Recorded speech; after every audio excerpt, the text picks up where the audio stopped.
إن الحمد لله نحمده ونستعينه ونستغفره ونؤمن به ونتوكل عليه ونعوذ بالله من شرور أنفسنا ومن سيئات أعمالنا من يهد الله فلا مضل له ومن يضلل فلا هادي له وأشهد أن لا إله إلا الله وحده لا شريك له وأشهد أن محمدا عبده ورسوله أما بعد فإن خير الحديث كتاب الله وخير الهدي هدي محمد صلى الله عليه وسلم وشر الأمور محدثاتها وكل محدثة بدعة وكل بدعة ضلالة وكل ضلالة في النار وأعوذ بالله من الشيطان الرجيم يا أيها الناس اتقوا ربكم الذي خلقكم من نفس واحدة وخلق منها زوجها وبث منهما رجالا كثيرا ونساء واتقوا الله الذي تساءلون به والأرحام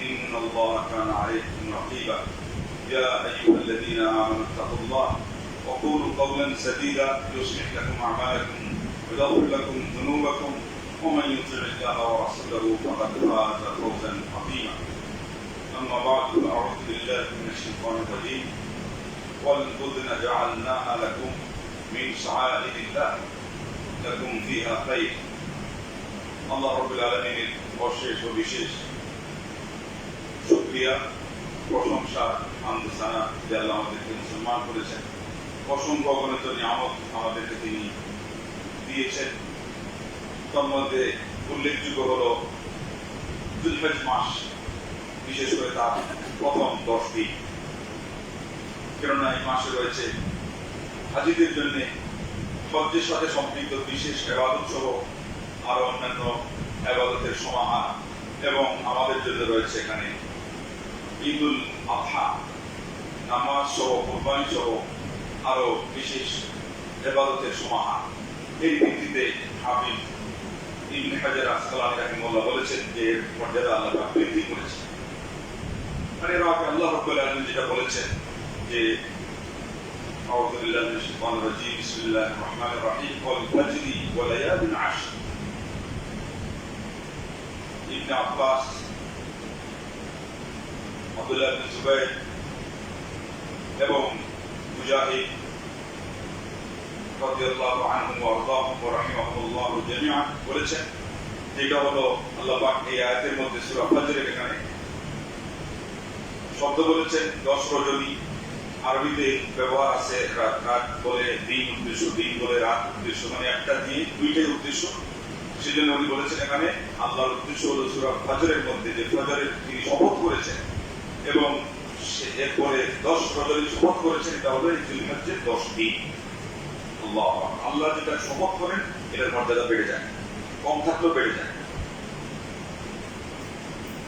এবং এই সেই 10 দিন সম্পর্কে আল্লাহ নবী সাল্লাল্লাহু আলাইহি ওয়াসাল্লাম বুখারী সহ সুনান কিতাবে বলেছেন মা মিন আইয়ামিন আল আমালু সালিহু ফীহিন্না আহাব্বু ইলাল্লাহ মিন আশরি যিল হিজ্জা ওয়া মিন হাযিহিল আশর আল্লাহর কাছে এমন কোন দিন নাই এই যে বছরের 360 দিনে যে দিনে আমল আল্লাহর কাছে জিলহজ্জের 10 দিন অপেক্ষা প্রিয় এত প্রিয় সাহাবাগণ বলেন ওয়ালাল জিহাদু ফি সাবিলিল্লাহ ইয়া রাসূলুল্লাহ আল্লাহর রাসূল সাল্লাল্লাহু আলাইহি ওয়াসাল্লাম আল্লাহর পথে জিহাদ কি প্রিয় নয় তো আল্লাহ রাসূল বলেন যে না ওয়ালাল জিহাদু ফি সাবিলিল্লাহ ইল্লা রাজুলুন খারাজা বি নাফসিহি ওয়া মালিহি ফালাম ইয়ারজি মিন যালিকা বিশাই শুধুমাত্র শাহাদাতের মর্যাদা এই জিলহজ্জের আমলের উপরে তার স্থান যে লোক তার জান এবং মাল নিয়ে বের হয়েছে এবং এর কিছুই নিয়ে ফিরত আসে নাই সবকিছু আল্লাহর পথে সঁপে দিয়েছে শহীদ হয়ে গিয়েছে শুধু ওই লোক ব্যতীত পৃথিবীর যত আমলদার যত ভালো আমল করুক না কেন জিলহজ্জের 10 দিনের উপরে তার কোনো মর্যাদার সুযোগ নেই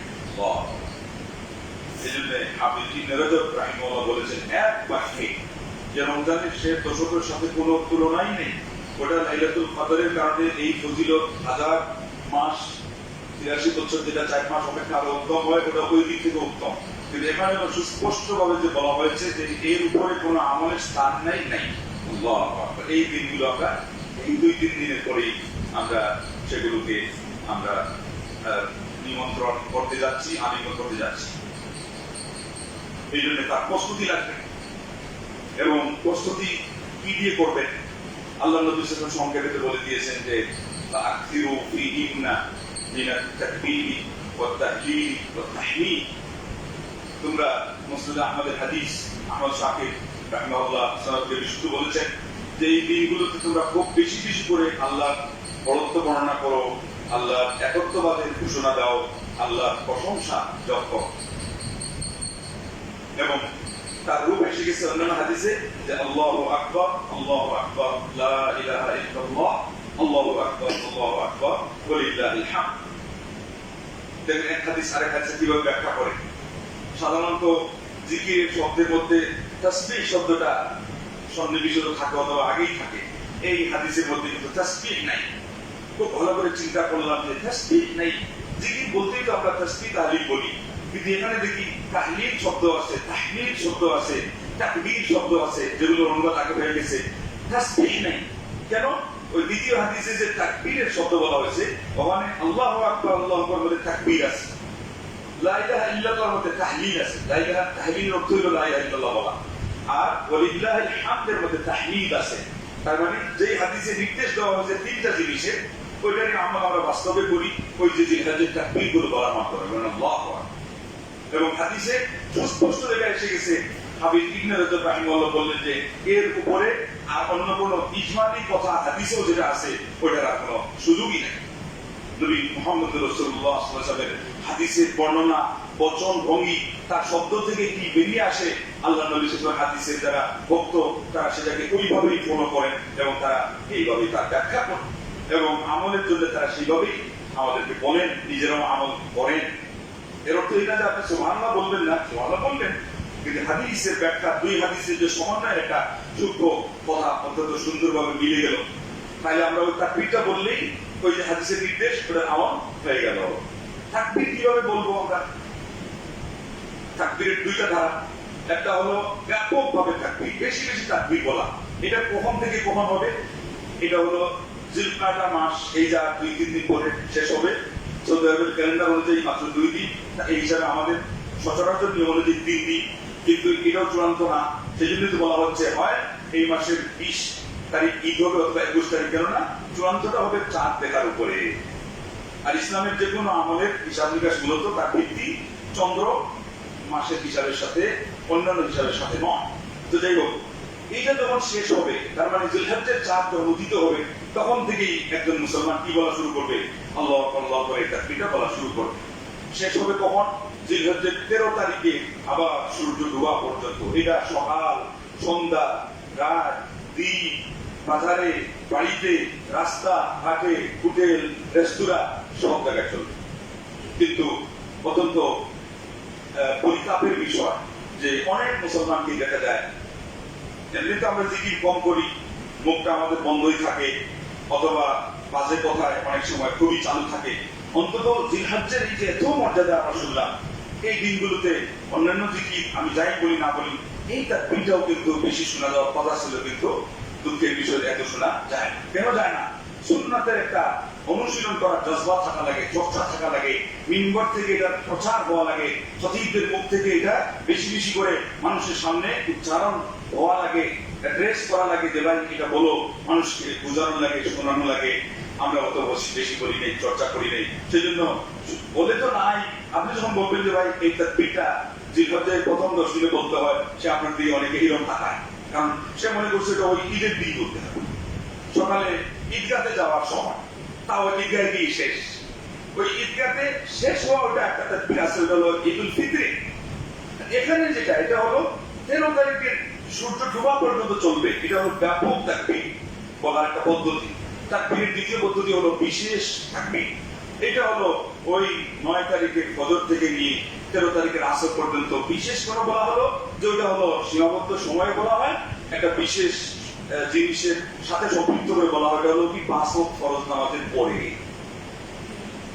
5 ওয়াক্ত ফরজ নামাজের পরে আল্লাহুম্মা আনতাস সালাম মিনকাস সালাম তাবারাকতা ইয়া যাল জালালি ওয়াল ইকরাম হয়ে যাওয়ার পরেই ওইটা বলে দিবেন।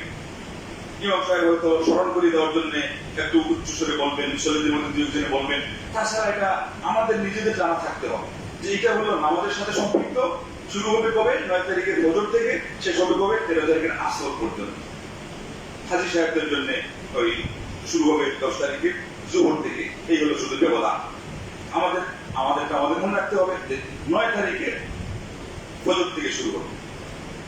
এইগুলো গুরুত্বপূর্ণ একটি কাজ, এমন গুরুত্বপূর্ণ কাজ যে আবু হুরায়রা এবং ইবনে ওমর রাদিয়াল্লাহু আনহুমা এটা চর্চা করার জন্য দেখছেন যে মসজিদে যতটুকু বলছি সাহাবাদের যুগে যাদের জিহ্বা তরতাজা থাকতো দোয়া ও জিকিরে, ওখানে বাজারে বের হয়ে যেতেন ওই তাকবীরগুলো মানুষকে স্মরণ করিয়ে দেওয়া। আল্লাহ আবু হুরায়রা ইবনে ওমর রাদিয়াল্লাহু আনহুমা। আর ওমর রাদিয়াল্লাহু আনহু হজ্জের মৌসুমে মিনার বড় মসজিদের পাশে জুড়ে জুড়ে আওয়াজ শুনতেন এই তাকবীরেরও। ওখানে হাজীদের অন্যান্য শব্দ আছে, তারপর এটা বলার সুযোগ আছে, শুধু ওই সুযোগটাও যেন তারা গ্রহণ করে ভুলে না যান। ওমর ইবনে খাত্তাব রাদিয়াল্লাহু আনহু ওই মিনার মসজিদের খাইফের পারে তিনি এটাকে সজোরে উচ্চ স্বরে তিনি মানুষকে স্মরণ করে দিতেন। আর তারা তো পড়তেনি, এতে কোনো সামান্য তারা ত্রুটি করতেন না। তাহলে আজকে আমাদের যুগে এটা কত দরকার, যেখানে মানুষ জানেই না তাকবীরের এত প্রকার, এখান থেকে শুরু হয় এখানে গিয়ে শেষ হয়। বেশিরভাগ মানুষ গিয়ে দেখবেন হয় বলে না, আর না হলে বললে ওই যেদিনই বলবে ওই দেখবেন ফরজ নামাজের পরে 2-1 বলে থেমে যাবে, আর তাকবীর বলতে কিছুই নাই। অথচ বেশি বেশি বলার কথা আমরা পেলাম। আরেকটা হলো পুরুষদের জন্য এটা উঁচু স্বরে বলা, তাদের দুইটা ফায়দা। একটা হলো আপনারটা অন্যরা শুনে এটা বলবে, 2 নম্বর হলো এই ব্যাপারে হাদিস না আসলেও আজানের ব্যাপারে আসছে যে যত প্রাণী আল্লাহর মাখলুকাত আপনার এই শব্দগুলো শুনবে, জিকিরের শব্দ আজানের শব্দ শুনে ওরা সাক্ষী দিবে। ওখান থেকে মূলনীতি পাওয়া গেল যে জিকিরের যে শব্দগুলো ইসলামে জুড়ে বলা বিধিবদ্ধ, ওগুলো যদি আপনি জুড়ে বলেন আপনার ওই সাক্ষীর কাজটাও সেখানে হয়ে যাওয়ার সমূহ আশা আছে। আলহামদুলিল্লাহ, মানুষ আপনারটা শুনে আমল করলো, ওই পরিমাণ সওয়াব পেয়ে গেলেন। আল্লাহর তামাম মাখলুকাত যারাই শুনলো তারা সাক্ষী দিল। আল্লাহর মাখলুকাত সাক্ষী দেওয়া, অনেকেই আছে তারা সাধারণ মাখলুকাত আমরা তাদেরকে অবহেলার চোখে দেখি, কিন্তু এরপর তাদের একটা গুণ আমাদের চেয়ে বেশি আছে যে আমরা আশরাফুল মাখলুকাত হওয়া সত্ত্বেও পাপ করি, আমাদের দোষ আছে, দোষী করি মানুষ। কিন্তু ওখানে একটা পোকা, ওর কোনো পাপ নেই, সে যদি সাক্ষী দেয় এটা আল্লাহর কাছে গ্রহণ হওয়ার বেশি সম্ভাবনা আছে। বরং ছোট একটা কথা মাঝখানে বলে দিই, আমরা যাদেরকে মনে করি এরা আল্লাহর ওলি, এরা সুপারিশ করবে, খুব পাওয়ারফুল, ওরা ঘুরে ফিরে তো পাপি, তো কিন্তু ওই পোকাটা পাপি না। সেই জন্য দোয়া কবুলের আশা বরং এই পাখি থেকে, পোকা থেকে, প্রাণী থেকে, জড় পদার্থ থেকে আল্লাহর কাছে আরো বেশি আশা করা যায়। আলহামদুলিল্লাহ, তবে আমরা এটা জড়িত বললাম। এখান থেকে আমরা পেয়ে গেলাম যে এই মাসে আমাদের একটা কাজ হলো আল্লাহর জিকির, বেশি বেশি করে জিকির, অন্যান্য শব্দ বলা, আমাদের আগে আমাদের পরের যেগুলো সকাল সন্ধ্যা দোয়া জিকির, এইভাবে রুটিন মাফিক এগুলো আমরা যেন সবাই অনুশীলন করি। 2 নম্বর হলো আপনি যে পেইন্ট করবেন, এই পেইন্টের আগে কিন্তু ওটা শ্যাওলা পরিষ্কার করা লাগে, তাইলে ওটা টিকে 100 বার। এই জন্য পাপ থেকে তওবা করা। ইবনে রাজব রাহিমাহুল্লাহ বলছেন তারকু দানিকি মিম্মা ইয়াকরাহুল্লাহ আহাব্বু ইলাইয়া মিন 500 উমরাতিন নাফিলা। 500 বার নফল উমরা অপেক্ষা আল্লাহর কাছে কাঁচা পাতাকে 6 ভাগে ভাগ করে 1 অংশ পরিমাণ মাকরুহ, আল্লাহর কাছে মাকরুহ জিনিস ছেড়ে দেওয়া আমার কাছে আরো প্রিয়। 500 বার নফল উমরা এক পাল্লায়, আর মাকরুহ জিনিস কাঁচা টাকা আগে যেটা ছিল হয়তো আমাদের এই পয়সার চেয়ে আরেকটু বড় বেশ থেকে যেটুকু কয়েন করে যেটাকে, ওটাকে 6 ভাগ করলে 1 ভাগ আল্লাহর অপছন্দের কাজ ছেড়ে দেওয়া আমার কাছে আরো প্রিয়। ইবনে রাজব বলেছেন এটা তার কথা ঠিকই, কিন্তু উনি কোরআন সুন্নাহ শত শত আয়াত এবং হাজার হাজার হাদিসের নির্যাস হিসাবে এই কথাটা তিনি বলেছেন। মানে বোঝানো হচ্ছে যে আল্লাহর কাছে সবার আগে যেটা জরুরি ওটা হলো পাপ পরিহার করা। আর আজকে আমাদের অনেকে এই মাকরুহ কাজকেও হালাল করার জন্য নানান ধরনের তুলতাবিল করে, জর্দা নাকি মাকরুহ, তামাক নাকি মাকরুহ, তারপরে আপনার গুল নাকি মাকরুহ। অথচ যেটা বেশি খাইলে নেশা আসে ওটা কোনটা? আল্লাহ নবী সাল্লাল্লাহু আলাইহি ওয়াসাল্লাম সুস্পষ্ট বলেছেন হারাম, ওইটা নাম দিয়েছেন খামর।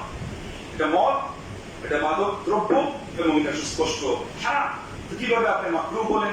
নাম্বার 1, আবার মাকরুহ বলে এটাকে তুলতাবিল করে অপব্যাখ্যা করে জায়েজ করার চেষ্টা করেন। মাকরুহ জিনিস তো অনেক জঘন্য।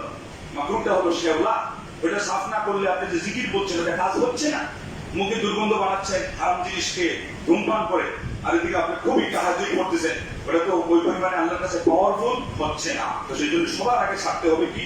পাপ। খাঁটি মনে অনুশোচনা করে, লজ্জা করে পাপটা ছেড়ে দিয়ে তারপরে আল্লাহর কাছে বলতে হবে আল্লাহ আমি করবো না। এগুলো শব্দ আল্লাহ এবং বান্দার মধ্যকার পাপের ক্ষেত্রে তওবা আর মানুষের অধিকার থাকলে ওটা বুঝিয়ে দেওয়া, সময় থাকতে তওবা করা, খাঁটি মনে তওবা করা।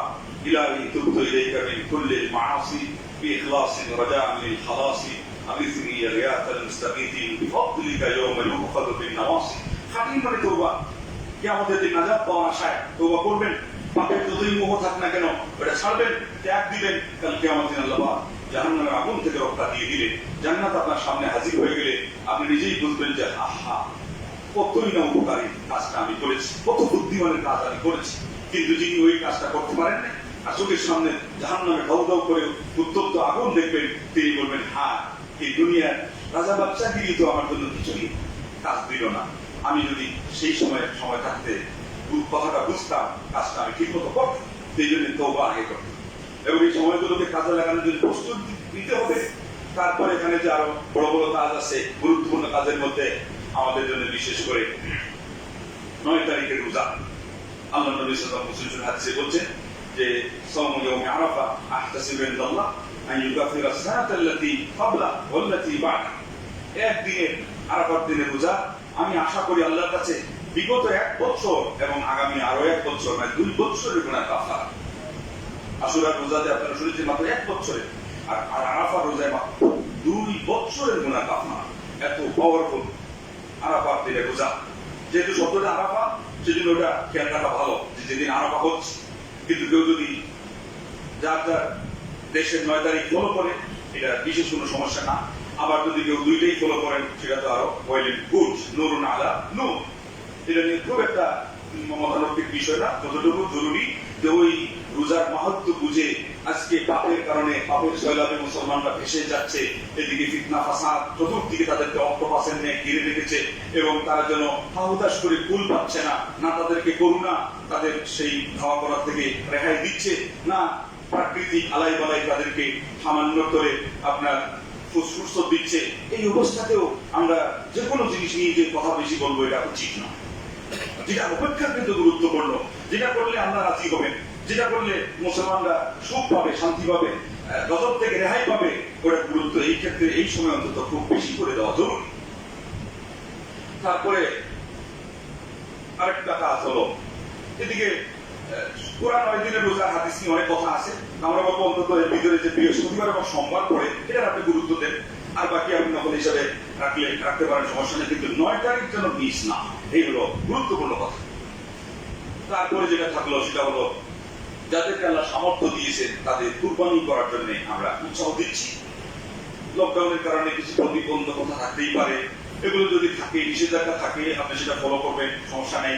কেননা এটা হলো বিশুদ্ধ মত অনুযায়ী সুন্নাতে মুআক্কাদা। তার মানে পারতপক্ষে যাদের সামর্থ্য আছে তারা দিবে, তাদেরকে আমরা উৎসাহ দিই। এরপরেও মনে রাখতে হবে যে এটা কোনো নামাজের মতো, যাকাতের মতো ফরজ ওয়াজিব, ফরজ না। কেউ যদি ওয়াজিব বলেও থাকে, কিন্তু ওই ফরজের মতো তো না, এটা পরিষ্কার কথা। তো আমরা নামাজের গুরুত্ব কতটুকু দিচ্ছি? আমার পরিবারের সকল সদস্য কি নিয়মিত নামাজি? পুরুষরা এরা কি জামাতে নামাজে হাজির হচ্ছে? মহিলারা কি ঠিক মতো নামাজ পড়ে, 5 ওয়াক্ত নামাজ গুরুত্ব সহকারে আউয়াল ওয়াক্তে পড়ে কিনা? বিশেষ করে আসর এবং ফজরকে আমরা একেবারে চিপে আসরকে হলুদ বানিয়ে ফেলি, যেটাকে আল্লাহ নবী নিন্দা করেছেন এবং মুনাফিকের নামাজ বলে আখ্যা দিয়েছেন। ইন্না লিল্লাহি ওয়া ইন্না ইলাইহি রাজিউন। এগুলো তো একটু সমাধান করা দরকার। ফজরের নামাজ রমজান মাসে 45 ন্যূনতম ব্যবধান থাকে, রমজান শেষ আবার আমরা পিছাই গেলাম 45। এই 45 নিজেই বলে দিচ্ছে কি আমাদের দিন আমাদের বিরুদ্ধে সাক্ষী হয়ে দাঁড়াবে। রমজান মাসে কি আমি আলাদা কোনো সময় নিয়ে তোমাদের সামনে দাঁড়িয়েছিলাম? ওই মাস তো ওই মৌসুমি তো, সময়ের ব্যবধানের কারণে যেটুকু হয় ততটুকুই না হবে। 45 মিনিট ব্যবধান কেমনে হয়ে যায়? নিজেরই সাক্ষ্য দিচ্ছি যে আমরা ফজরটা কি করছি, পিছিয়ে দিচ্ছি। এই জন্য এগুলোর গুরুত্ব বেশি দিত। যাকাত ফরজ, যার যাকাত ফরজ হয়েছে ওনাকে দিতে হবে ফরজ যাকাত। ঠিক সদকাও এখানে এই সময় বেশি বেশি করা দরকার এবং এটার একটা মাহাত্ম্য আছে। বিশেষ করে বর্তমান পরিস্থিতি অনুযায়ী মানুষ অনাহারে অর্ধাহারে যখন অভুক্ত থাকে, কষ্ট পায়, ওই সময় যাদেরকে আল্লাহ রাব্বুল আলামিন বিত্তবান বানিয়েছে, টাকা পয়সা দিয়েছেন, আমরা কি ওই অনাথ এবং গরিব, অসহায়, দুঃখী, বিধবা, এতিম এই সমস্ত মানুষের দরজার পাশে গিয়ে দাঁড়াই? আমরা যাদের উত্তরাধিকার উত্তরসূরি বলে দাবি করি, তারা তো এক একজন তাদের বাড়ির পাশে 40 ফ্যামিলির খাবার দাবার তারা প্রতিদিন রাত্রে পৌঁছিয়ে দিয়েছে। 40 ফ্যামিলি, ওটাকে একটা সংজ্ঞায় বলা হয় প্রতিবেশী। তো আপনার সমর্থন অনুযায়ী আপনি কতটুকু করছেন, অন্তত এটাই তো করবেন। এরপরে কোরবানির কথা যেটা বললাম, যে সে ওইরকম ফরজও না, কিন্তু এমন অপশন আনা না যে এটাকে ছেড়ে দিলেন না। আল্লাহ নবী যে শব্দগুলো প্রয়োগ করেছেন, যে যার সামর্থ্য আছে তারপরেও সে কুরবানি দিল না, সেজন্য আমার মুসাল্লা ঈদগাহে এর ধারে কাছেও না আসে। এই কথাটা কিন্তু অনেক গুরুত্বপূর্ণ কথা। তার মানে এটা গুরুত্ব দেওয়া জরুরি। সাহাবারা কি আমল করেন না করলেন, ওটা যে হাদিসটা বুঝতে সমস্যা হয়, দেখতহীন নয়, দেখতহুদ, ওখানে ওগুলো কাজে লাগবে। একটু আগে আমি বললাম যে সুন্নাত খুব গুরুত্ব রয়েছে। আবার এখন সুন্নাহ মুআক্কাদা তো আমাদের কাছে সাব্যস্ত হয়ে গেল, আবার এখানে ফসকিয়ে দিলাম না। এগুলো ইলমি কথা নয়, আলেম হিসাবে কথা বলতে হবে ওয়েট নিয়ে, ইলমের একটা আপনার দক্ষতা নিয়ে, গভীরতা নিয়ে। তা না হলে আপনার দুইটা আলোচনা শুনেই সুতা বুঝে যাবে যে মৌলবী ইলমের গভীরতা রাখেন না। একটু আগে একটা একদিকে হেলিয়ে দিলেন, এক্ষুনি আবার আরেকটা অন্যদিকে ঘুরিয়ে দিলেন, হবে না। সুন্নাহ মুআক্কাদা যখন আছে তার গুরুত্ব দিতে হবে। যার সামর্থ্য আছে তাকে বলতে হবে যে আপনি চেষ্টা করেন। আবার যখন দিতে গেল, আমরা এই শর্ত করে দিলাম যে একাই দিতে হবে, তার শরীকই হবে না। আবার ওইদিকে বললাম না দেওয়ারও তার সুযোগ আছে, এই আরেকটা বৈপরীত্য না। উত্তম বলেন উত্তম একা দিয়ে দেওয়া, কিন্তু শরীকই জায়েজ আছে, এটা বৈধ, যেহেতু এতে কোনো সন্দেহ নেই, দিতে পারবে। আচ্ছা, আপনার আমার ফতোয়ার কারণে যদি একজন এক নাম কুরবানি দেওয়ার সামর্থ্য থাকা সত্ত্বেও দিল না, তাহলে কিয়ামতের দিন মুফতি সাহেবের অবস্থা কি হবে? যত বছর এই লোক এক নামে কুরবানি দিতে পারতো, দিল না, এই ফতোয়া শুনে যে দিলে পুরাই দিতে হবে, না দিলে অংশে শরীক হওয়ার কোনো সুযোগ নেই, দিল না, এই সওয়াবটার জন্য মুফতি সাহেবের আমলনামা থেকে আল্লাহ হয়তো নিয়েও দিতে পারে। ফতোয়া বড় কঠিন জিনিস, অথচ আজকে এই ফতোয়াটাকেই আমরা অনেক সময় এটা গুলি খেলার পাত্র বানিয়ে দিয়েছি। এই বিষয়গুলো আমাদের অত্যন্ত দৃঢ়তার সাথে, বুদ্ধিমত্তার সাথে, তীক্ষ্ণ সুখ্যাতিপূর্ণ অনুভূতির সাথে সেগুলোকে নিতে হবে। তো যাই হোক, এই সেই কুরবানি, যে কুরবানিকে সামনে রেখেও আল্লাহ বলেছেন লিয়াশহাদু মানাফিআ, এটা তাদের উপকার, এতে রয়েছে উপকারিতা। এবং আল্লাহ পাক বলছেন যে এটা হলো মিন শাআইরিল্লাহ, আল্লাহর নিদর্শনবাহী জিনিসের অন্তর্ভুক্ত। লাহুম ফিহা খায়র, তাদের জন্য এখানে রয়েছে কল্যাণ। কল্যাণ একটা সওয়াবের কল্যাণ, একটা হলো হাজী সাহেবদের যেটা পশু জবাই করে সেটাতে কল্যাণ, আরেকটা হলো এই আমরা যে নন হাজী আমাদের এই কুরবানির সওয়াবেরও কল্যাণ। গোশত আল্লাহর উদ্দেশ্যে আমি প্রাণী জবাই করে খাওয়ার মধ্যেও কল্যাণ, বিতরণ করার মধ্যেও কল্যাণ, গরিবদেরকে দিলে তো কল্যাণই কল্যাণ। আলহামদুলিল্লাহ। আল্লাহ এবং আল্লাহ নবী সাল্লাল্লাহু আলাইহি ওয়াসাল্লাম নির্দেশ মানলে সেটা পাওয়ার, চাই ফরজ ওয়াজিব মানের হোক, চাই সুন্নাহ অথবা মুস্তাহাব মানের হোক, এটা যত কল্যাণ, এই কথা তো কাউকে বুঝিয়ে বলার অপেক্ষা রাখে না। কল্যাণই কল্যাণ। এবং শেষে ওই দুই আয়াতে বলি, প্রথমটা হলো সূরা হজ্জের 36 নম্বর আয়াত, আর লিয়াশহাদু মানাফিআ লাহুম ওই সূরা হজ্জের 28 নম্বর আয়াত। ওখানে আল্লাহর নাম উল্লেখ করার কথা বলেছে, যেটা হলো বিশেষ করে জবাইয়ের ক্ষেত্রে বিসমিল্লাহি আল্লাহু আকবার আল্লাহুম্মা মিনকা ওয়া লাক। আল্লাহর নাম নিচ্ছে, আমার আল্লাহ খুশি হচ্ছে, আল্লাহর নামে কুরবানি দিচ্ছে, আমার আল্লাহ খুশি হচ্ছেন। কুল ইন্না সালাতি ওয়া নুসুকি, ওই আয়াতের উপর আমল হচ্ছে যে তুমি বলো যে আমার নামাজ এবং আমার কুরবানি। নুসুকি যদিও আরেকটা অর্থ হলো ইবাদত, ব্যাপক অর্থে, বরং এটাই আরো মাহাত্ম্য বুঝিয়ে দিচ্ছে যে কুরবানি হলো একটা ইবাদত। আল্লাহু আকবার। একটা অর্থ তো হলো নুসুকি মানে আমার কুরবানি, আরেকটা অর্থ হলো নুসুকি মানে আমার ইবাদত। তো দুই অর্থকে সমন্বিত করতে গেলে বোঝা গেল কুরবানি হলো একটা ইবাদত। কুরবানি কোনো রসম রেওয়াজ নয় যে আপনি ফরজ ইবাদত করেন না, আপনি মানুষ আপনার চোখের সামনে মারা গেল দুমুঠু অন্ন দেন না, একটা বুট মুড়ি তাদের মুখে তুলে দেন না, রমজান মাসেও তাদেরকে আপনি একটু কিছু সহযোগিতা করেন না, আর ঈদের কোরবানির সময় আসলো আপনি সার খুঁজতেছেন এবং বাড়িয়ে বাড়িয়ে আপনার ওই আত্মীয় স্বজনকে এবার খুব বেশি আপনার তাকিদ এসে গেছে যে দিতে হবে, এটা তো ওই রকম হচ্ছে না। এখানে বোঝা যাচ্ছে একটা রসম রেওয়াজ কাজ করতেছে, এখানে লৌকিকতা কাজ করতেছে। তো এই জন্য এটাকে ইবাদত হিসাবে নিতে হবে এবং ইবাদত হিসাবে এটাকে আমাকে আনতে হবে। তারপরে আল্লাহ রাব্বুল বলছেন যে লা ইয়ানালুল্লাহু লুহুমুহা ওয়ালা দিমাউহা ওয়ালাকিন ইয়ানালুহু তাকওয়া মিনকুম, নিয়ত খাঁটি রাখলে ওইটাই আল্লাহর কাছে পৌঁছায়। আপনি যে বড় ছাড় দিচ্ছেন ওটা আল্লাহর কাছে কর্তব্য নয়, কি পরিমাণ গোশত হলো ওটা তো কর্তব্য নয়। কর্তব্য হলো মূলত আপনি কতটুকু শুধু আল্লাহকে রাজি করার জন্য দিচ্ছেন। তার মানে আমরা বলছি যে সামর্থ্য থাকলে দিবেন, উৎসাহ দিচ্ছি, এরপরে দিবেন তো নিয়তটা ঠিক করে দিবেন। তা না হলে আপনি 5টা 10টা কুরবানি করেও তো দেখা গেল যত বেশি দিচ্ছেন নিয়ত থাকি নাই, গুনাহ আল্লাহ আরো ভারী করছে। নিয়তটাকে খাঁটি করে দেন, তারপরে নিজেও খান, অন্যদেরকে খাওয়ার, দুই দিক থেকে লাভ, সবই সব। আল্লাহু আকবার। এবং একেই বলে যে ইসলামের আগাগোড়া সবকিছুতেই লাভ, তার আমেও লাভ, তার ছালাতেও লাভ, তার আটিতেও লাভ, তার বডিতেও লাভ। ইসলাম যেহেতু এটা হলো ইসলাম, এটা হলো আল্লাহর হক, আল্লাহর ধর্ম। No east, no west, Islam is the best, Islam is the only one complete good of life. আমাদের প্রাচ্য নয়, প্রাচুর্য নয়, আমাদের হলো আল্লাহর মনোনীত ধর্ম ইসলাম। এটা হলো আমাদের জীবনের জন্য আমাদের ট্রুথ অফ লাইফ। একজন মুসলমান হিসেবে তার এটা ইসলামের প্রতিটি কাজ এবং কর্ম হবে তার জীবনে আপনার পেশা, তার জীবনের হলো এটাই হলো আপনার করণীয় কাজ। আল্লাহ আমাদেরকে যেন তৌফিক দান করেন যে এত ফজিলতপূর্ণ যে একটা মৌসুম আসতেছে, এটাকে যেন আমরা হেলায় নষ্ট না করে দিই। এটাকে যেন যেই যেই নিয়মে পালন করার কথা ইসলাম আমাদেরকে বলেছে, আমরা যেন সেই নিয়মে এটাকে পালন করার জন্য বদ্ধপরিকর থাকি, প্রস্তুত থাকি। বিশেষ করে ফরজ ইবাদত, এটা তো নিয়মিত আপনাকে করতেই হবে। আপনি যদি নামাজ ঠিক না রাখেন তো আপনার কোনো ইবাদত তো কবুল না, তাইলে ফরজ ঠিক রাখতে হবে, সেই সাথে নফলেরও চেষ্টা করতে হবে।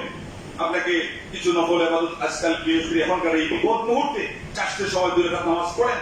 চাষের সময় 2 রাকাত নামাজের যে কত ফজিলত, 360টি জয়েন্টের সদকা, আমরা বলি জানের সদকা, মালের সদকা, ওগুলো দিতে থাকেন। অনেকেই বলে যে লকডাউনে টাইম পাস হচ্ছে না, এই জন্য সময়কে উনি আপনার অনেক সময় অনর্থক কাজের মধ্যে নষ্ট করেন না। এই সময় কোরআন তিলাওয়াত বেশি করার সুযোগ, দোয়া জিকির বেশি করার সুযোগ, জ্ঞান চর্চা করা, ইলম এটাকে আরো একটু আয়ত্ত আনা বেশি সুযোগ। এটা সবচেয়ে বড় ইবাদত। মা উবিদাল্লাহ মা উবিদাতিল ইলম।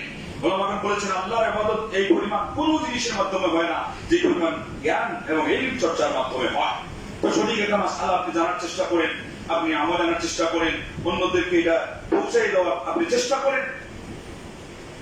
আল্লাহ নবী মুহাম্মদ আরবি সাল্লাল্লাহু আলাইহি ওয়া সাল্লাম ওয়া বারাকাতুহু আলাইহি আমাদেরকে যেভাবে এই দিনগুলো বিশেষ করে গুরুত্ব বুঝায়, এই গুরুত্বটা বুঝে যদি আমরা আমল করি তাহলে পরে হতে পারে এই মৌসুমটাই মাত্র 10 দিনের ইবাদত আপনার আমার জীবনকে পাল্টে দিতে পারে।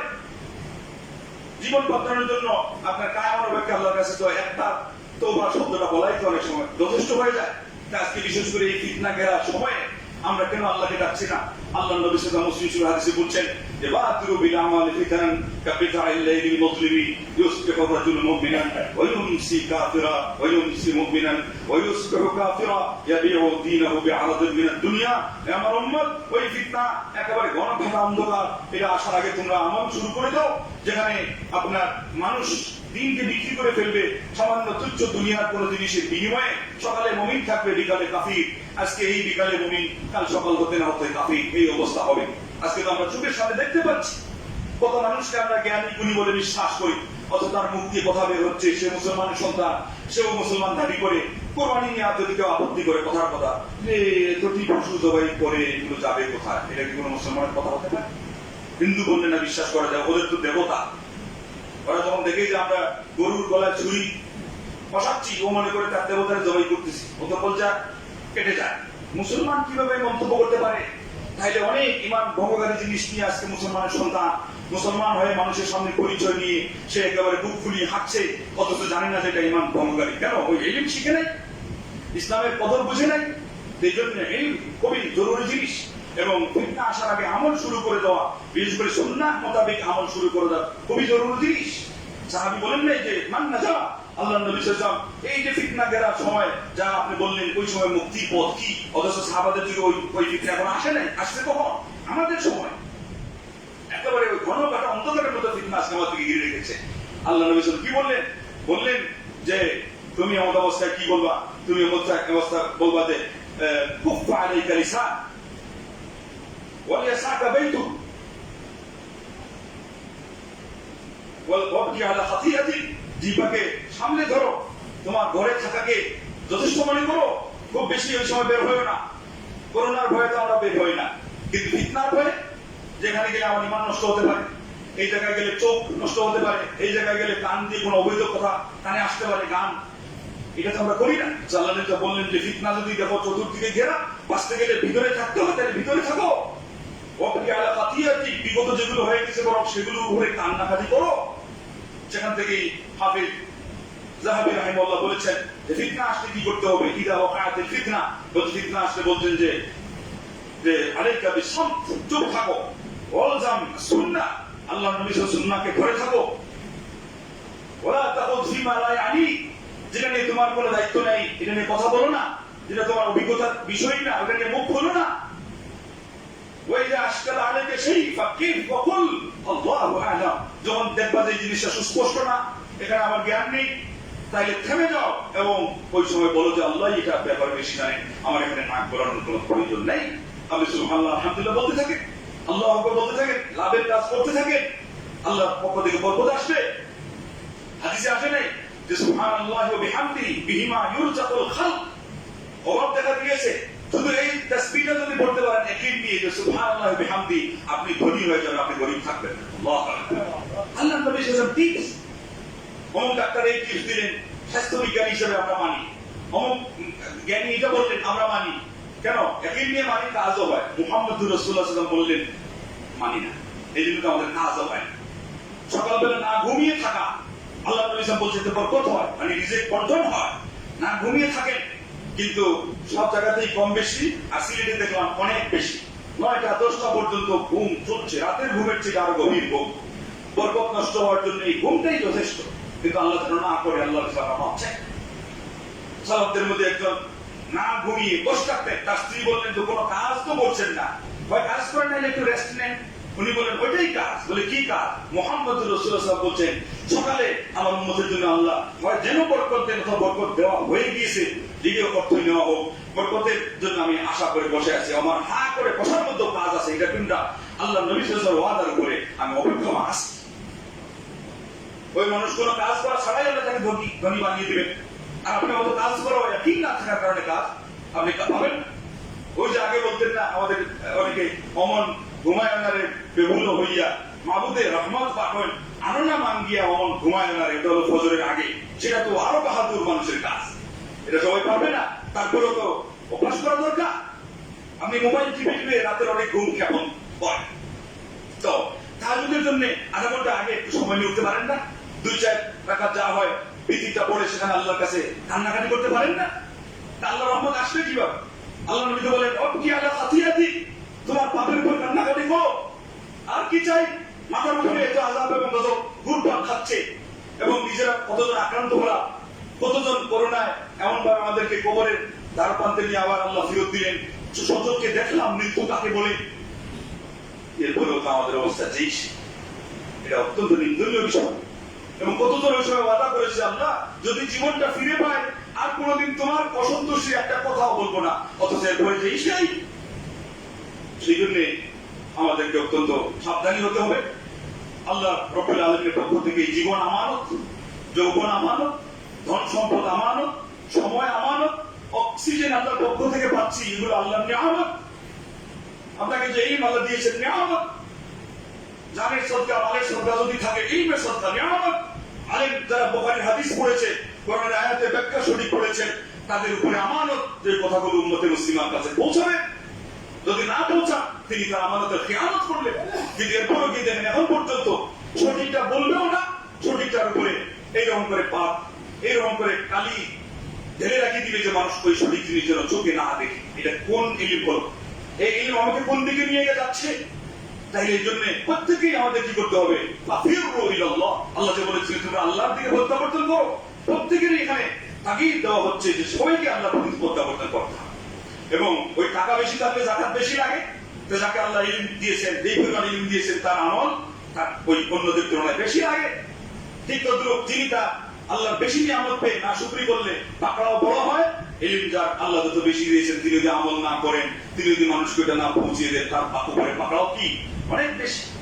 দুনিয়াতে আমি সুস্থ আছি, আমার সব ঠিক আছে, এটা তো কোনো মাপকাঠি না। একজন মুমিন এটা যদি মাপকাঠি বানায়, তাহলে সে আর নাস্তিকের মধ্যে পার্থক্য কি থাকলো? নাস্তিক তো তার মাপকাঠি বানিয়েছে যে এই দুদিনের দুনিয়া সামনে যা আছে এটা করে না, আর মুমিন না, সে পরকাল দেখে, সে আপনার ভবিষ্যৎ দেখে। সেই জন্য সামনে আমার চোখের সামনে কি ওটা দেখা, এটা কোনো মুমিনের কাজ নয়। আল্লাহ কোন জিনিস কিভাবে নিবেন, কিভাবে আমার উপর পাকড়াও হিসাব নিতে পারেন, ওইটা হিসাব নিকাশ করে কাজ করা, এটা হলো একজন মুমিনের কাজ। তো এই জন্য আসুন আমরা সবাই অন্তত এই জিলহজ মাস এর প্রথম 10 দিনকে সামনে রেখে, এবং হাজি যারা যাচ্ছেন দেখেন 2 বছর পর্যন্ত হজ হচ্ছে না, কত মানুষ তার সারা জীবনের টাকা জমিয়ে প্রস্তুতি নিচ্ছিল হজটা করবে। আল্লাহ রাব্বুল আলামিন এখন এই সুযোগটা অনেককে দিচ্ছেন। সেই জন্য আল্লাহ নবী সাল্লাল্লাহু আলাইহি ওয়াসাল্লাম বলেছিলেন যে সকল যখনই তোমাদের সুযোগ হয় হজটা করে নাও, ইবাদতটা করে নাও। যদিও এটা সুযোগ আছে দেরি করার, কিন্তু নবী তো এটা বলছেন সাল্লাল্লাহু আলাইহি ওয়াসাল্লাম। আজকে আমাদের বাস্তব হয়ে গেল যে ফাইন্না আহাদাকুম লা ইয়াদরি মাযা ইয়ারিদুলা, যদি হজ সম্পর্কে বলেন নাই, এবং এটা একটা আসার, কিন্তু এটা মারফু হাদিসের পাওয়ার রাখে, পাওয়ার। এটা একটা যোগ্য কথা যে আল্লাহর পক্ষ থেকে যে মৌসুমগুলো দেওয়া হয় বরকতপূর্ণ, না সামাত মিনাল্লাহ, এটাকে তোমরা কাজে লাগাও। ওই সময়কে তোমরা সুবর্ণ সুযোগ মনে করে এটাকে তোমরা আমলে এনে নাও, কেননা জানো না তোমাদের কেউ যে ভবিষ্যতে কি আছে। এই যে 2 বছর হজ বন্ধ থাকবে, এটা কি পৃথিবীর কেউ জানতো? আমরা তো গাইড জানেন দাবি করি না, আমরা তো জানতামই না। যে সমস্ত পীররা মানুষকে প্রশ্ন করতেছে যে আমরা এটা করে সেটা করে আমরা গাইড জানি, ওরা কি কেউ বলে দিয়েছিল এটা? আপনার কি হারিয়ে গেল এটা বলে দেয়, এটা বলে দেয়, আপনার মেয়ের বিয়ে হচ্ছে না কেন এটা বলে দেয়। তো আগামী 2 বছর হজ হবে না। ও ভাইরা, আপনারা যারা পড়ন্ত বয়সে পৌঁছে গিয়েছেন, সাবধান, হজটা করে নেন, তা না হলে পরে তো আর সুবর্ণ সুযোগ হারাবে। এটা কাউকে বলে দিয়েছিল না? আসল জায়গাতে নেই। আমরা এই করতে পারি, ওই করতে পারি। আমরা সিলেটে পূর্ণ মানে স্মৃতি বিজড়িত জমি ভূমির মানুষ, আমাদের সিলেটে এই হবে না সেই হবে না, তো সবই তো হচ্ছে। ইরাকে আব্দুল কাদের জিলানীর কবর আছে, ইয়া হবে না, ওয়া হবে না, সবই তো হলো। ইরাক তো সবই হারালো। এখানে অমুকের কবর আছে, তমুকের খানকা আছে, তো সবই তো হচ্ছে। আল্লাহই বরং বাঁচাচ্ছে। তা না হলে যে ভূমিকম্প এর রেড সিগন্যাল অশনির সংকেত হয়ে গিয়েছিল, সিলেটের তো অস্তিত্বই থাকার কথা না। আল্লাহু আকবার। তাহলে আল্লাহ বাঁচাচ্ছেন কিসের কারণে? কুল মা ইয়াবুকুম রাব্বি লাউলা দুআউকুম ফাকাদ কাযাবতুম ফাসাওফা ইয়াকুনু লিজামা। সূরা ফুরকানের শেষ আয়াতে আল্লাহ বলেছেন যে তুমি বলে দাও তোমার রবের কি পরোয়া আছে তোমাদেরকে এই দুনিয়াতে রাখতেই হবে, এটা তার কাছে ঠেকানো। আমাকে আপনাকে বাঁচিয়ে রাখতে হবে, আপনার কাছে কোনো ঠেকানো। আমাকে আপনাকে তাহাজ্জুদ পড়তে হবে, আল্লাহর কাছে ঠেকানো। 4টা আঙ্গুলি পরিমাণ জায়গা খালি নেই, প্রত্যেকটি আসমান ভরপুর আল্লাহ, 30টা জগৎ, 30টা কুল, কেউ দাঁড়িয়ে, কেউ রুকুতে, কেউ সিজদাতে ইবাদত করছেন তো করছেন। বাইতুল মামুরে প্রতিদিন 70,000 ফেরেশতা ঢুকছে আর বের হচ্ছেন। কিয়ামতের আগ পর্যন্ত ওই প্রথম দিনের 70,000-এর সিরিয়াল পর্যন্ত আসবে না। আপনারা আমার ইবাদতের ঠেকায় আল্লাহ। লাউলা দুআউকুম, শুধুমাত্র যে তোমরা কান্নাকাটি করো, শুধুমাত্র যে তোমরা ইবাদত করো, এটা ব্যাপক করতে এবং বিশেষ অর্থে তো দোয়াই। এই জন্য দোয়া হলো ইবাদত, দোয়াই ইবাদত। আজকে অন্তত আযান এবং ইকামতের মাঝখানে লা ইউরাদ্দু আদ-দুআ বাইনাল আযান ওয়াল ইকামা, দোয়াটা করেন। সুন্নতে মুআক্কাদা যেই নামাজের আগে আছে, এটা হয়ে গেলেই সবচেয়ে উত্তম কাজ। এই সময় দোয়া, এর উপরে কোরআন তিলাওয়াত এখানে নয়, কারণ এটার কথা বলা হয়েছে ফিরত আসে না। রাতের শেষ ভাগে ওয়াবিল আসহারি হুম ইস্তাগফিরুন, ক্ষমা তো চাওয়া যায় সব সময়। সাইয়্যিদুল ইস্তিগফার প্রত্যেক রাতে এবং দিনেও একই সহকারে পড়লে, দিনে পড়লে রাত পর্যন্ত মারা গেলে, রাতে পড়লে দিন পর্যন্ত মারা গেলে এই মানুষটার মানে জান্নাতে চলে যাবে। আল্লাহু আকবার। এটা তো কোনো সন্দেহ নেই। তারপরে ব্যাপকভাবে উঠতে বসতে চলতে ফিরতে আস্তাগফিরুল্লাহ বলে গাড়ির মালিক হয়েছে, বাড়ির মালিক হয়েছে, বাড়ির পারিশুদ্ধতার নিরাপত্তার সবকিছুর মালিক হয়েছে, সুস্বাস্থ্যের মালিক হয়েছে। কারণ আল্লাহ তো ওয়াদা দিয়েছেন আস্তাগফিরুল্লাহর উপরে এত কিছু পুরস্কারের, আল্লাহ নবী সাল্লাল্লাহু আলাইহি ওয়াসাল্লাম ওয়াদা দিয়েছেন। তারপরেও কিন্তু ওয়াবিল আসহারি হুম ইস্তাগফিরুন, আল্লাহ পাক কোরআনে বলেছেন যে সেহরির সময় মানে শেষ রাতে উঠে যারা বলে যে আস্তাগফিরুল্লাহ, এটা আলাদা একটা মাহাত্ম্য এবং মর্যাদা আছে। আজও যারা বয়স্ক, বিশেষ করে আমি নিজেই তো অত বয়স হয় নাই, কিন্তু আমার দাদার ওই তাহাজ্জুদের সময় কান্নার আওয়াজ এখন আমার কানে ভাসে। কিন্তু ওই সময় তো একটা সময় ছিল তাহাজ্জুদের সময় মুরব্বীদের আওয়াজ শোনা যেত, গুনগুনিয়ে আল্লাহর কাছে মাপ চাচ্ছে, তাহাজ্জুদ করে দোয়া করছে। আবার সকালবেলা প্রতিটি ঘরের বারান্দায় দেখা গেছে কোরআন নিয়ে যারা পড়তে পারতেন আওয়াজ করে তিলাওয়াত করতেন। আজকে কোথায় গেল? আল্লাহর রহমত আসবে এইভাবে? তারা কত শিক্ষিত ছিলেন না, ওই সময় এত জ্ঞান চর্চা হয় নাই, কিন্তু এই যে আমলগুলো ছিল, এদিকে তারা কোরআন তিলাওয়াত করতেছেন, ওইদিকে বাড়ির ভিতরেও কিন্তু কমপক্ষে 10-20 আয়াত যেটা তিলাওয়াত সম্ভব করেছে, তারপরে বিসমিল্লাহ বলে আপনারা আগুন ধরিয়েছেন, আল্লাহ পাক বরকত দিয়েছেন। তাদের কম ইনকামেও বেশি বরকত ছিল, শান্তি পূর্ণ ছিল পুরো সমাজ। আজকে বরকত উঠে গেছে। ওই মোবাইল কান থেকে রাখতেই পারে না, ও বিসমিল্লাহ কখন বলবে, আউযুবিল্লাহ বলার সময় পায় না। কথা ঠিক না বেশি? আউযুবিল্লাহ বলার সময় পায় না। এই জন্য এই অবস্থার উপরে আল্লাহর কাছে আমাদের আরো বেশি অনুশোচনা করতে হবে এবং আল্লাহ রাব্বুল আলামিনের কাছে আমাদের প্রত্যেকটা আমলের জন্য যার যেখানে ত্রুটি আছে এটা আমরা কিভাবে সংশোধন করতে পারি, এর জন্য বদ্ধপরিকর হতে হবে। কেউ কারো হিসাব দিবে না, কিয়ামতের দিন একাই উঠবেন এবং কবরে আপনি একাই যাবেন, হিসাব নিকাশ আপনাকে একাই দিতে হবে। প্রথমেই 3টা প্রশ্ন, রব কে ছিলেন, আপনার দিন কি ছিল, আপনার নবী কে ছিলেন, বলেন মুহাম্মদ রাসূলুল্লাহ সাল্লাল্লাহু আলাইহি ওয়াসাল্লাম। আর তো কারো কথা জিজ্ঞাসা করা হবে না। আজকে কেন আল্লাহ নবীর আগে আরেক মানুষের নাম এসে যায়? আজকে কেন আল্লাহ নবীর তরিকার আগে অমুক তরিকার নাম এসে যায়? ওগুলোকে আমাদেরকে কাজ দিবে? কবরে তো প্রথম ধাপেই তো বলা হলো, বুঝিয়ে দেওয়া হলো যে না, ওখানে কাজ যদি দেয় কোনো তরিকা আর কোনো ব্যক্তি হিসাবে কোনো আদর্শে, ওই তরিকার নাম হলো সুন্নতি তরিকা, আর ওই মানুষটির নাম হলো মুহাম্মদ রাসূলুল্লাহ সাল্লাল্লাহু আলাইহি ওয়াসাল্লাম। নাকি না এই মানুষের চেয়ে আরো ভালো মানুষ দুনিয়াতে কেউ আসছে নাকি না আসবে? জনতাপুরী মানুষের জন্য আসবে কেউ? কানাঘাটের মানুষের জন্য কিয়ামতের আগ পর্যন্ত মুহাম্মদ রাসূলুল্লাহ সাল্লাল্লাহু আলাইহি ওয়াসাল্লাম এসেছিলেন মদিনায়, মক্কায় বিদায় নিয়ে কবরে আছেন মদিনায়। ওই মানুষটার মতো মানুষ এই পৃথিবীর কোনো মা আগেও জন্মায়নি, আজ পর্যন্ত জন্ম দিচ্ছে না, কিয়ামত পর্যন্ত জন্ম দিবেন না। তার নাম মুহাম্মদ রাসূলুল্লাহ সাল্লাল্লাহু আলাইহি ওয়াসাল্লাম। আপনি আমি যদি আল্লাহ নবীর কদর তার সুন্নাহর মাধ্যমে না দেই, আমি তাকে তো তার উপর ঈমান আনার কথাই সাব্যস্ত হলো না। তাকে মানতে গেলেই তো আপনি তার সকল কথা সত্য বলে জানবেন, তার সকল নির্দেশ অক্ষরে অক্ষরে পাই মানবেন, আমলে আনবেন, তার সকল নিষেধকৃত জিনিস থেকে বিরত থাকবেন। তিনি বলেছেন এটা না, না চোখে দেখা যাবে না চাচাতো বোনকে, না এই না যদি গাছপাড়ির এলাকার সবাই মিলে বলে যে না আমাদের এলাকায় এটা আপন বোনের মতো করে দেওয়া হয়েছে, ওটাকে আল্লাহর কাছে গ্রহণ হবে? মামাতো বোনকে দেখা যাবে না, না না মুহাম্মদ এটা কোরআনেই বলা আছে। নাকি অন্য সময় দেখা যাবে বিয়ে উপলক্ষে যাবে না, বিয়ে উপলক্ষে যায়, এমন কিছু আছে? নাই তো। সিগারেট এর মধ্যে নিকোটিন আছে, তার মধ্যে তামাকও আছে, এটা তো না। এখন বড় মেয়ে আসা না ছোট মেয়ে আসা না কোন, এটা তো আল্লাহর কাছে গ্রহণযোগ্য হবে না। তো সেই জন্য অনেক জিনিসে আমাদের সংশোধনের বাকি আছে। আল্লাহ নবী সাল্লাল্লাহু আলাইহি ওয়াসাল্লাম বলছেন ওই মুমিন সবচেয়ে উত্তম যার আয়ু বৃদ্ধি পায়, আমলটা সুন্দর হয়। রাজি আছেন তো ইনশাআল্লাহ? যে আজকে থেকে যেই আমলটা এখনো করি নাই শুরু করে দিব, যেই পাপটা এখনো ছাড়ি নাই ছেড়ে দিব, চোখ বন্ধ করে, কারণ আমার জান্নাত পেতে হবে, আমার কবরের হিসাব আমাকেই তো দিতে হবে। এই কষ্টটা তো পোহাতে গেলে আমার এই 3.5 হাত গদির উপরে হবে, আমার স্ত্রীও শরীক হবে না, আমার মা বাবা শরীক হবে না, বন্ধু তো দূরের কথা, অসৎ বন্ধু কাল কিয়ামতের দিন আমার জাহান্নামে যাওয়ার কারণ হবে। সৎ সঙ্গে স্বর্গবাস, অসৎ সঙ্গে সর্বনাশ। আর আজকে এই যে ফেসবুক, এটা তো হলো আপনার সঙ্গী, এটা বেশিরভাগ সময় তো নিচ্ছে। আমাদেরকে আল্লাহ দিয়েছিলেন জালিকাল কিতাব, দা হোলি কিতাব, এটা হলো মহাগ্রন্থ আল কুরআন। আর এখন হলো ওই ফেসবুক মার্কা কিতাব, ওইটাও তো ফেসবুক। ওই বুক নিয়ে আমরা এত ব্যস্ত হয়েছি যে আগে বই বলা হতো সিনেমার বইকে, এখন এটাই হয়ে গেছে আমার বই।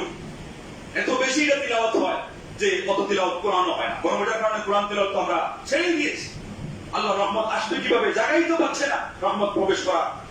অথচ আমাদের এই এলাকা আল্লাহ রহমতে ভরপুর ছিল। কেন? মানুষ সরলতার উপর ছিল, কিছু সুন্নাহ হতে জানা ছিল না, আমল করে নাই, হ্যাঁ, কিন্তু যেটা জানতো সবাই নিষ্ঠার সাথে মানত। এরপরে এখন যখন চর্চা হচ্ছে, জানার পরে পরে মাশাআল্লাহ যুবকরা অগ্রসর হচ্ছে, এটা অত্যন্ত আনন্দের বিষয়। কিন্তু বয়স্কদের কি এটা কোনো মাপ আছে যে আমি ওই শুরু থেকে একটা ভুল পেয়েছি, ওই ভুলের কারণে আল্লাহকে গিয়ে বলবো যে না আমার তো হাড্ডি শক্ত হয়ে গেছে, ওই ভুলের উপরে আমার হিসাব ওইভাবে নেই। হিসাব তো সমানভাবে নেওয়া হবে, যেটা শুদ্ধ শুদ্ধ, যেটা ভুল ক্রস। তো এই জন্য আল্লাহ রাব্বুল আলামিনকে আমাদের ভয় করা দরকার এবং আমাদের আমলগুলোকে শুধরানো দরকার। তারপর বিশেষ করে জিলহজ মাসের যে কাজগুলো এগুলো করা দরকার। এখানে আমরা সৌহার্দ্যপূর্ণ আচরণ যে করছি, গোশত দেওয়ার মাধ্যমে, এটা দিয়ে একজন আরেকজনের সুখ দুঃখ শেয়ার করার শিক্ষা দেওয়া হচ্ছে এবং নবী সাল্লাল্লাহু সুন্নাহ অনুযায়ী আমরা আমল করছি। ওই হাদিসের সনদ যদিও বা বিশুদ্ধ নয়, কিন্তু এটা তো আমার নবী সাল্লাল্লাহু আলাইহি ওয়াসাল্লাম ইব্রাহিম আলাইহিস সালামের যে আপনার প্রবর্তন করা কুরবানি, ওইটাই তো তিনি আমাদেরকে শিক্ষা দিয়েছেন। ওখানে হলো তার ছেলেকে দিয়ে দেওয়া হয়েছিল, এরপরে আল্লাহ পাক নিজেই জান্নাত থেকে যেই ইয়েটা পাঠালেন, ওটার মাধ্যমে তো এখন আমাদেরকে হালকা করে দিয়ে পশুর উপর দিয়ে এটা কি করে দেওয়া হলো, এটা মাফ করে দিয়ে দেওয়া হলো। তবে এইটা জবাই করার মধ্যে কি নিহিত রয়েছে, এটা কিন্তু অবশ্যই আছে যে আপনার প্রিয় জিনিসকে ত্যাগ দেওয়া, কুরবানি দেওয়া। তবে আপনি এই গরুটা জবাই করার আগে কোন কোন জিনিসগুলোকে এখন পর্যন্ত ছাড়তে পারতেছেন না, আমার অভ্যাস, ওগুলো ছেড়ে দেন, কারণ আল্লাহকে আপনি সন্তুষ্ট করতে চান। আর সিগারেটটা এত বড় একটা বেদি যে অনেকের মুখ থেকে আমরা শুনেছি যে হয় ক্যান্সার হয় হোক, আপনার লিভার পড়ে যায়, যা আমরা জাহান্নামে যাওয়ার লাগে যাবে, কিন্তু তোমাকে সিগারেট ছাড়তে পারবো না। বলে নাউযুবিল্লাহ, এটা কি জিনিস? আসলে তো কিছুই না, কিন্তু ওই যে অবদভ্যাস, এটাকে বলে মুদ্রা দোষ। আমাকে জাহান্নামে যেতে হবে। ঠিক এই যুবকরা কেন এত কিছু বলার পরে ফেসবুকের মোহ ছাড়তে পারে না? এটা হলো অবদভ্যাস, যে ওটা অভ্যাস করেছে, যে প্রথম দিন দেখেছে। আর একটা কথা আছে যে প্রথম মদের গ্লাসটা খেয়েছিলাম, হ্যাঁ, যে শখের জন্য মদের গ্লাস, এরপরে আমাকে মদের গ্লাস খেতে হচ্ছে ঔষধ হিসাবে। কেন? এখন তার এটা রোগ হয়ে গেছে, তাই পাপের একটা বেদি আছে, পাপে বাপেরও ছাড় না, এই অর্থেই বলা হয়। এই জন্য কায়েম বাক্যে আল্লাহ রাব্বুল আলামিনের কাছে তওবা করা এবং যে আমলগুলোর কথা আমরা শুনলাম, জানলাম, আরো জানার বাকি আছে, এগুলো জানবো, আমল করবো এবং অন্যদের মধ্যে আমরা এটা অবশ্যই পৌঁছে দিব। এবং আল্লাহ নবী সাল্লাল্লাহু আলাইহি ওয়াসাল্লাম যেভাবে আমাদেরকে যে কাজটা করতে বলেছেন আমরা সেইভাবে করবো। ঈদের নামাজ কিভাবে পড়তে বলেছেন, ঈদগাহে কিভাবে যেতে বলেছেন, পরিবেশ মুক্ত থাকলে আমরা সেভাবে যাব, এটা একটা আমাদের নিদর্শন। অন্য কোনো ধর্মে এগুলো নেই যে ঈদের 2 দিনে আমরা সবাই মিলে আনন্দ আহ্লাদে আমরা ছুটে চলি ঈদগাহ পর্যন্ত, ইবাদত হয় এবং আমাদের পারস্পরিক দেখা সাক্ষাৎ হয়, আমাদের মত বিনিময় করা হয়, তারপরে গোষ্ঠীর মাধ্যমে এখানে হয়, ওখানে আপনার এই নাস্তার মাধ্যমে হয়, খেজুরির মাধ্যমে হয়। এগুলোর মধ্যে কি আছে? আমরা পুণ্য আছে এবং ইসলামের যে মৃত সুন্নতগুলো চিন্তা করারও একটা ব্যবস্থা আছে। হাদিসে আছে যে সুন্নত সমাজে আমল হয় না, ওটা আমল করলে এক হাদিসে 100 শহীদের সওয়াব মোটামুটি গ্রহণযোগ্য। আর আরো গ্রহণযোগ্য হলো 50 জন সাহাবাদের মতো আমল করার সওয়াব। আলহামদুলিল্লাহ। তবে এগুলো আমাদেরকে চর্চা করার জন্য বদ্ধপরিকর হতে হবে। আল্লাহ আমাদের তৌফিক দান করেন, আল্লাহ আমাদের গুনাহটা মাফ করে দেন। আমিন ওয়া আখিরু দাওয়ানা আলহামদুলিল্লাহি রাব্বিল আলামিন।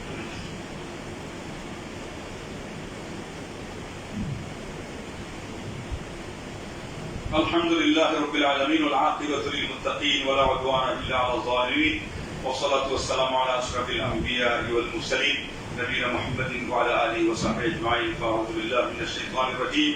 يا أيها الذين آمنوا صلوا عليه وسلموا تسليما. اللهم صل على محمد وعلى آل محمد كما صليت على إبراهيم وعلى آل إبراهيم إنك حميد مجيد. اللهم بارك على محمد وعلى آل محمد كما باركت على إبراهيم وعلى آل إبراهيم إنك حميد مجيد. اللهم انصر الإسلام والمسلمين واقتل الكفرة والمبتدعة والمشركين. اللهم انصر من نصر الدين واجعلنا منهم واخذل من خذل المسلمين ولا تجعلنا منهم. اللهم أرنا الحق حقا وارزقنا اتباعه وأرنا الباطل باطلا وارزقنا اجتنابه.